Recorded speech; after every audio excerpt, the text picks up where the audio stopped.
여러분 안녕하세요. 시크릿을 깨닫다와 이번에 이제 새로 나온 신간 당신의 현실에는 이유가 있습니다의 저자 카밀로입니다. 반갑습니다. 제목 그대로예요. 반드시 어떤 이유가 있습니다. 우리의 현실이 그냥 막 나타나는 게 아니라 우리 현실이 나타나는 데는 어떤 깊은 이유가 있어요.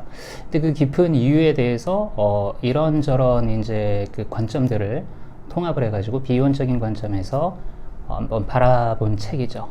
그 이유에 대해서 설명하는 책이라고 볼 수가 있어요. 부가 되든 뭐 인간관계가 되든 뭐 자아실현 뭐 다 좋습니다. 다 좋은데 가장 드라마틱한 어떤 현실 창조 사례는 대부분 몸과 관련된 어떤 그쪽에서 나와요. 그러니까 건강이죠. 그 당시에 60대 초중반 정도의 이제 여성분이셨습니다. 근데 이제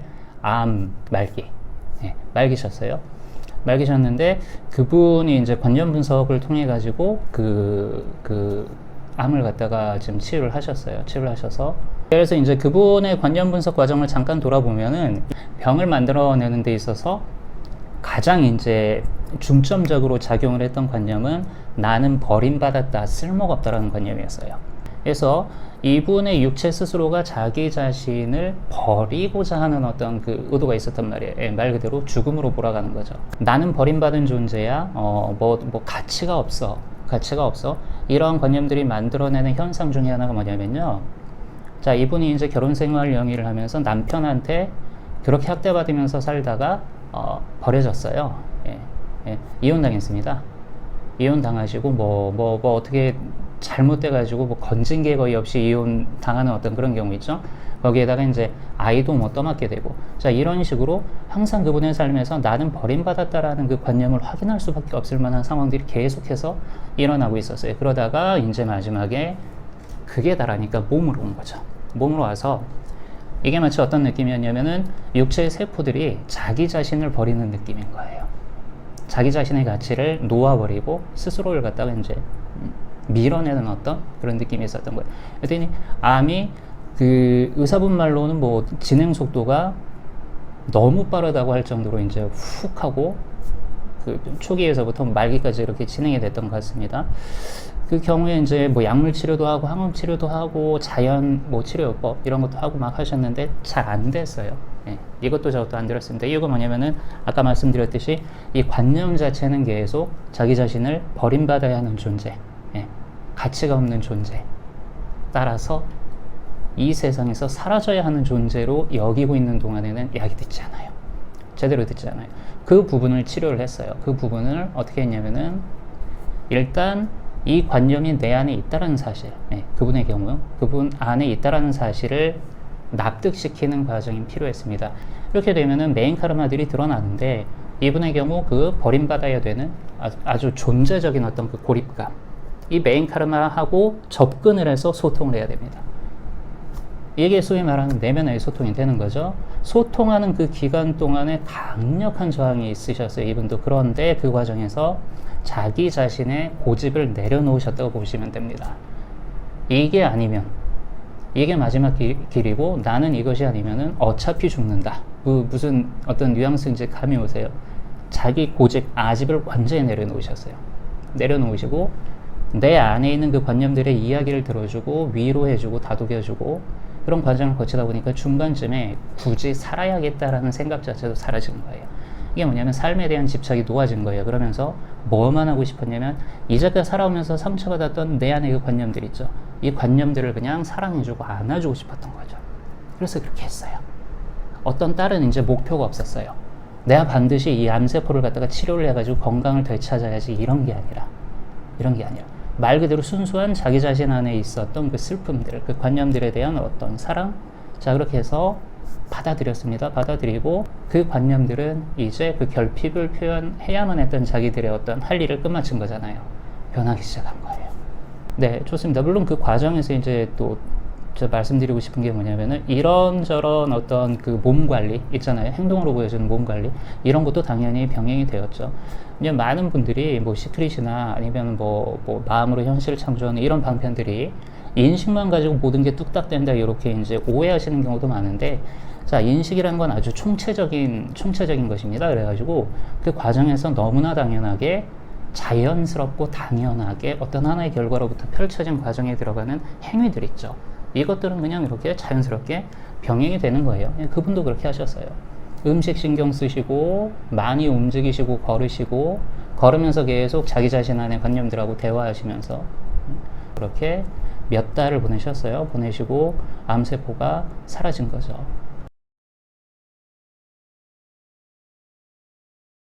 일단 수도원에 들어가게 된 계기, 그때가 제일 힘들었던 때이기 때문에 그거에 대해서 설명을 드릴게요. 제가 수도원에 들어가게 된 계기는 뭐였냐면요.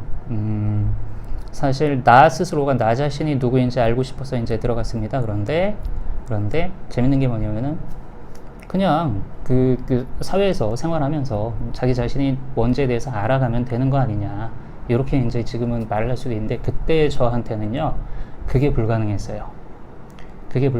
나는 내가 누구인지를 알고 싶고, 그 다음에 이 뿌리 깊게 느끼고 있는 분리감, 대상으로부터 분리되어 있는 분리감, 이게 뭐냐면 나 홀로 똑 떨어져 가지고 어떤 외로운 느낌, 사람들 안에 있을 때도 외롭고요, 사랑하는 사람과 있을 때도 외롭고, 심지어는 뭐 하느님으로부터도 뭐 분리되어 있는 어떤 그런 느낌, 이게 너무 심했어요.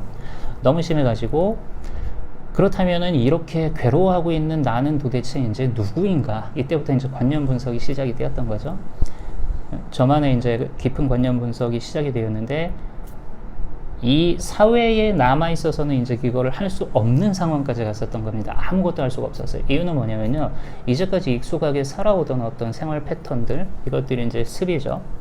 이 습이 만들어내는 그 부정적인 어떤 에너지들이 너무 강해가지고 이걸 제 힘으로는 어떻게 하는 게 힘들더라고요. 자, 그래서 어느 날 이제 결정을 하게 된 게, 삶의 패턴, 생활 방식을 180도 한번 바꿔보자. 180도 바꿔보자 해서 결정을 한 게 이제 수도원에 들어가게 되었던 그거였습니다. 그 이후에 이제 수도원 들어가서 그럼 어떤 일이 있었느냐. 자, 그때부터 본격적인 관념 분석이 시작되었는데, 말 그대로 관념 분석 과정에서 만나는 저에 대한 어떤 진실들, 그 모든 진실들이 정말 너무나 아팠어요. 너무나 아팠어요. 예. 너무나 아팠는데, 그 중에서도 가장 힘들게 했던 어떤 관념 하나가 뭐였냐면, 나는 결국 이런 인간이었구나라는 어떤 일종의 뭡니까? 자책이고, 또 동시에 뭐냐면은 자기 자신에 대한 인정처럼 보이는데, 이게 좀 체념에 가까운 어떤 그런 거였어요. 그 체념이라는 정서가 형성이 되니까 그 이후에 관념 분석할 때 나타나는 모든 어떤 제 안의 그 부정적인 관념들이 저한테 돌을 던지는 어떤 그런 느낌이었어요. 그리고 분석을 하면 할수록 저 스스로가 얼마나 작고 못난 그 존재인지를 계속 확인시켜주는 어떤 그런 느낌이었어요. 나중에 이제 알게 됐죠. 이게 뭐냐, 이 마음 자체가 관념의 연막이었던 거예요, 사실은. 이 마음 자체가 관념의 연막이 되어서 제 경우에는 관념 분석을 못하도록 하는 원동력이 됐었습니다. 네, 막는 거였어요. 그래서 시간이 정말 오래 걸렸죠. 수도원에 있는 동안 몇 년 동안 관념 분석을 꾸준히 이제 진행을 하고 있었으니까. 근데 이 관념의 연막에 걸려가지고 제자리 걸음을 그렇게 많이 하고 있었던 겁니다. 제자리 걸음. 이때 느꼈던 관념의 연막, 그 중에서도 나는 원래 이렇게 못난 존재구나, 이렇게 하찮은 존재구나 라는 그 관념, 그리고 이 관념을 계속 확인시켜 줄 수밖에 없게 만드는, 거기서부터 이제 파생되었던 수많은 관념들, 그리고 현실들, 이걸 만날 때 가장 힘들었어요. 이걸 만날 때 제가 저 자신에 대한 이제 사랑을 깨우지 못했었다면 아마 저는 관념 분석을 포기를 했었을 것 같습니다. 근데 이것도 제가 이제 뇌수막염에 걸려가지고 죽을 뻔한 적이 있어요. 병원에 실려갔을 때 주시자 의식이 각성이 되면서 어떤 막혀있던 관념 하나가 깨끗하게 지워져 버렸습니다. 그때 이제 그동안 수행을 해오고 있던 그게 바탕이 되었고, 이런 일이 일어난 건데, 그 이후부터 저는 이제 제 안에서 발견되는 관념들한테 사랑을 쓸 수가 있게 된 거예요. 사랑을 쓸 수가. 그리고 이제 명상 수행도 하고 하면서 어느 날 그것이 이제 해결이 되었죠. 사유와 명상은 그 개념적인 차이가 있어가지고 그게 이제 다른 것으로 생각들을 많이 해요. 사유는 뭐 생각하는 거고, 그러니까 명상은 반대로 생각을 안 하는 거다, 이런 그 이미지가 크죠. 자, 그런데 사실 이제 사유와 명상은 하나입니다. 하나예요. 그런데 어느 측면이 조금 부각이 됐느냐에 따라서 뭐 사유 아니면 뭐 명상 그런 말을 갖다 이렇게 개념적으로 좀 구분을 할 뿐이죠. 자, 이 부분을 사유하고 명상하라라는 이 부분을 이렇게 생각을 하시면 돼요. 이미지가 있어요. 이미지가 보통 사유를 한다 그러면 머리를 쓰는 이미지가 있잖아요. 그리고 뭐 명상을 한다 그러면 머리를 쉬는 이미지가 있고 혹은 가슴을 쓰는 이미지가 있어요. 명상할 땐 그죠? 자, 그러면은 사유하고 명상하라라는 그 어떤 그 말은 이걸 한꺼번에 하는 그거는 이 머리를 가슴에 갖다 붙이는 것 같은 느낌이에요. 말이 어렵죠? 말이 어려운 것 같은데 자꾸 하다 보면 이게 무슨 그건지를 갖다 이해할 수 있는데 예를 들어 볼게요. 자, 생각을 할 때 생각하고 있는 그 생각 내용 있잖아요. 그 생각 내용 그거를 가슴으로 흠뻑 느끼면서 해보는 겁니다. 사유를 할 때. 자, 글을 읽을 때도 마찬가지예요. 글을 읽을 때 그 단어 하나하나를 이 가슴으로 흠뻑 느껴가면서 천천히 읽고 또 읽고 또 읽고 반복해보는 거예요. 반복해보는 거예요. 자, 그러면 이게 일종의 묘한 느낌으로 전환이 돼요. 이성의 작용, 지성의 작용하고 그 다음에 감성의 작용, 그리고 직관의 작용이 아주 묘한 느낌으로 하나가 되기 시작해요. 자, 이때 여러분들이 사유하는 그것이 가슴을 울리게 되고요. 내 가슴을 울려버린 이성은요, 아주 초자연적으로 어떤 새로운 하나의 에너지가 됩니다. 그래서 그게 직관이 돼요. 그게 직관이 돼요. 세세한 방편으로는 뭐 여러 가지가 있겠죠. 쓰면서 읽어보기, 그 다음에 내 마음을 울리는 어떤 뭐 구절이나 아니면 뭐 영감 같은 게 떠오르면은 수시로 녹음을 하기, 녹음해서 들어보기 막 있고 그런 것들도 있고 하루하루 분량을 정해서 될 수 있으면은 그 관념 분석 그걸 할 때 뭐 사유를 하고 할 때 그 분량을 지켜보기 등등 여러 가지 방편이 있을 겁니다. 그런데 중요한 거는 뭐가 되든지 간에 머리 따로 가슴 따로 하지 마세요. 그게 아니라 이 이미지예요. 머리를 가슴에 갖다 붙였다. 그래서 가슴으로 사유하는 어떤 그런 느낌이에요. 이게 가능해지면 숨 쉴 때도 그 호흡에다가 느낌이 실리게 되고요.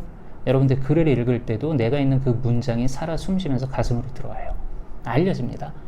가슴으로 한번 들어온 것이 머리에서 알려지는 어떤 그런 체험. 그래서 여러분들의 사유와 감성의 작용 혹은 명상이 하나가 되게 돼요. 하나가 되게 돼. 이렇게 되면은 이제 뭐 명상한다고 각 잡고 앉을 필요도 없고 관념 분석한다고 자리 깔고 앉아가지고 뭐 이렇게 뭐 거창하게 막 할 필요도 없죠. 일상 안에서 그냥 의식을 사용하는 동안에 자연스럽게 관념 분석이 돌아가고 이 사유가 나의 명상이 되게 되는 거예요. 사유로 시작해서 그래서 명상으로 들어갈 수도 있고요. 명상을 하다가 또 자연스럽게 이성과 감성이 하나 된 어떤 이 사유로 흘러갈 수도 있고요. 바퀴가 마치 끊이지 않고 돌아가는 것처럼 그런 상태를 만드시는 거예요, 여러분들이.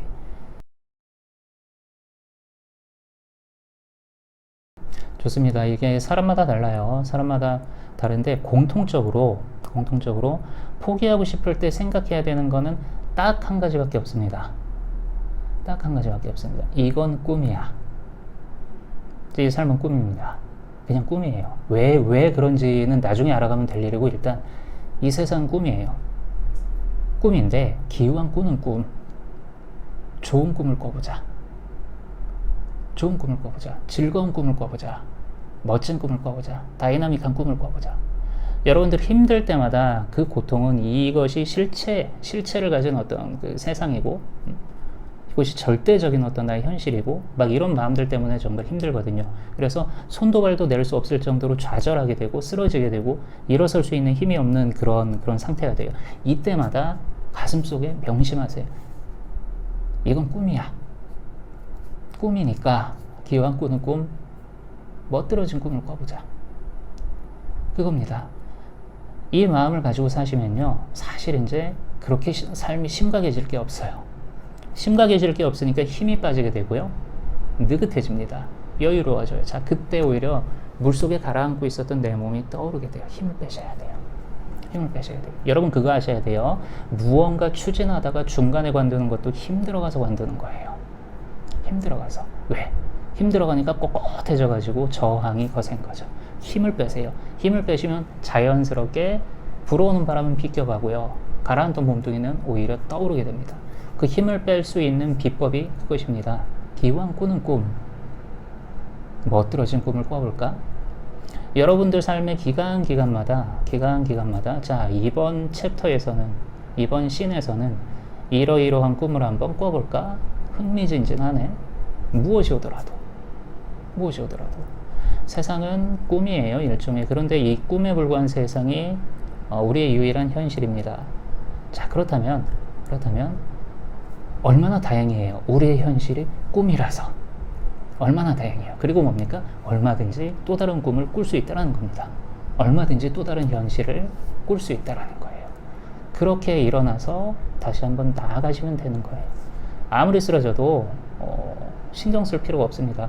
쓰러지게 돼 있어요, 원래. 안 쓰러지면 이상한 겁니다. 그런데 내 마음이 한번 좌절하고 쓰러진다라는 것은 상대성 안에서 이미 무언가를 이룬 상태에서 굳게 이렇게 꼿꼿하게 모든 것을 이룬 그 나도 있기 때문에 이런 마음이 나타나는 것이거든요. 아니면 이런 마음 자체가 나타날 수가 없어요. 여러분의 모든 것은, 여러분의 존재는 이미 완벽하고 완성되어 있고 그것이 이미 어떤 하나의 결과로서 존재하고 있다는 사실을 믿으세요. 이것입니다. 꿈이에요. 기왕 꾸는 꿈, 재밌는 꿈을 꾸세요.